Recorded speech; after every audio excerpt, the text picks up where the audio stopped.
ilé-ẹjọ́ kòtẹ́milọ́rùn fòńtẹ̀ lu ìdájọ́ ikú fún Abdulmalik tó mà ṣekú pa ọmọ ọdún 5 Hanifa.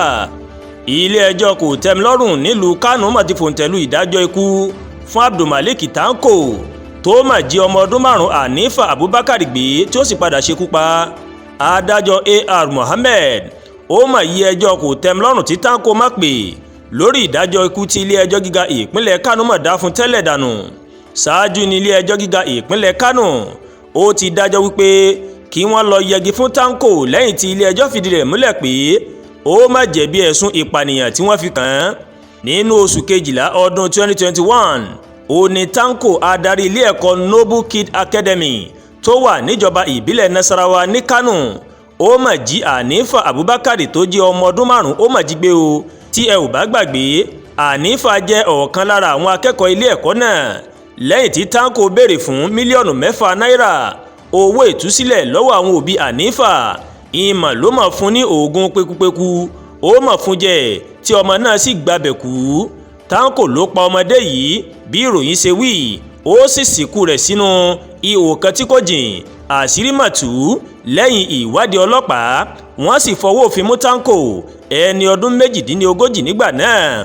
ọ̀rọ̀ náà ó mà bí ọ̀pọ̀ èèyàn nínú pẹ̀lú bó ṣe jẹ́ pé Tanko gan òun ni adarí ilé ẹ̀kọ́ tí wọ́n fi ọmọdébìnrin náà sí láti máa mójútó. ọjọ́ 24 oṣù kínní ọdún 2022 òun ni Tanko ó mà ló mà farahàn nílé ẹjọ́ pẹ̀lú Isiyaku Azeem àti Fatima Jibril lórí ẹ̀sùn ìgbìmọ̀pọ̀ láti hùwà ọ̀daràn, ìjínigbé àti ẹ̀sùn ìpànìyàn. ní ọjọ́ 28 oṣù keje ọdún 2022 ó ní ilé-ẹjọ́ gíga ìpínlẹ̀ Kánò ó mà ló mà dájọ́ ikú fún Tanko àti Azeem. adájọ́ Usman Naba ó mà tó dájọ́ ẹ̀wọ̀n ọdún 2 fún Fatima Jibril. mo wá ní báyìí ilé-ẹjọ́ ti sọ pé Tanko màrí ó jẹ̀bi ẹ̀sùn ìpànìyàn, a sì dá ẹjọ́ tó má pè lórí ẹjọ́ kòtẹ́milọ́rùn àti dànù báyìí. a ti fòǹtẹ̀lú pé kí wọ́n lọ yẹgi fún títí tí ẹ̀mí yóò fi bọ́ ní ọrùn rẹ̀. kí Ọlọ́run ọba Elédùmarè kó là wá ń bẹ̀ kó má jẹ́ àfojúsùn kó àwọn ọmọ wa o. àdúrà gba Olúwa Tóyìn ló ń kàròyìn sí létí láti kàn ní Ẹ̀yà Yorùbá World TV.